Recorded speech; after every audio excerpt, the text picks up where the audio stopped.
She was everything. Kind, brilliant, always seeing the best in me, even when I was a mess. She worked from home, a graphic designer, filling our tiny space with the soft click of her keyboard and the smell of her favorite jasmine tea. She'd joke about her sister, Liv, crashing on our couch for just a few weeks after her own apartment lease ended unexpectedly. Olivia was loud, impulsive, a stark contrast to Sir's gentle nature, and somehow, in that suffocating proximity of early pandemic life, a different kind of closeness grew between me and Liv. It was a cheap thrill, a twisted escape from the fear and uncertainty outside. Every stolen glance, every hushed whisper in the kitchen after Sarah fell asleep felt like a dangerous game I was too weak to stop. The guilt was a constant ache behind my rib, a phantom limb of my conscience. I'd watch Sarah across the living room, her brow furrowed in concentration as she worked, sometimes humming along to a song. She'd look up, catch my eye, and give me that warm, trusting smile, completely unaware of the poison I was brewing. The world was shutting down. People were losing jobs. Lives were changing forever. And here I was, betraying the one person who kept my own fragile world together. I had no one to talk to. My usual buddies from the bar were all holed up, fast-time calls filled with empty jokes, no space for real confession. Liv certainly wasn't going to talk about it. The secret festered, magnified by the isolation. Every news report about rising case numbers, every ambulance siren wailing down Steinway Street felt like a judgment against me. I was trapped, not just by the virus, but by my own shameful actions. Then came the day. Sarah had gone out for a rare,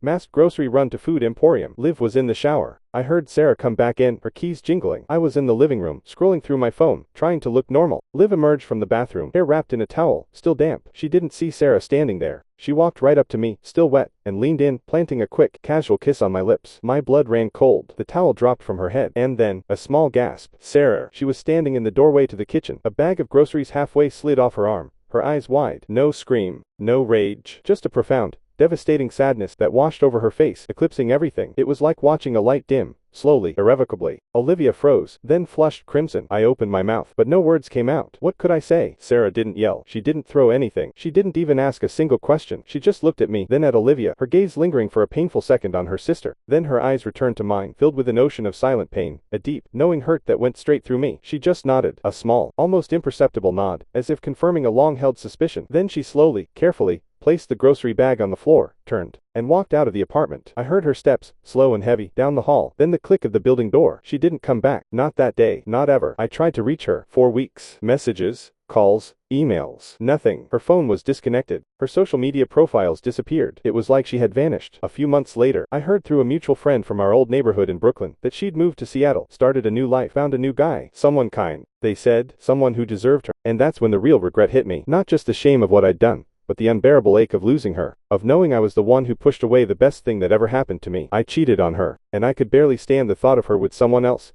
even though it was my fault entirely. I shattered her world, and she responded with a quiet strength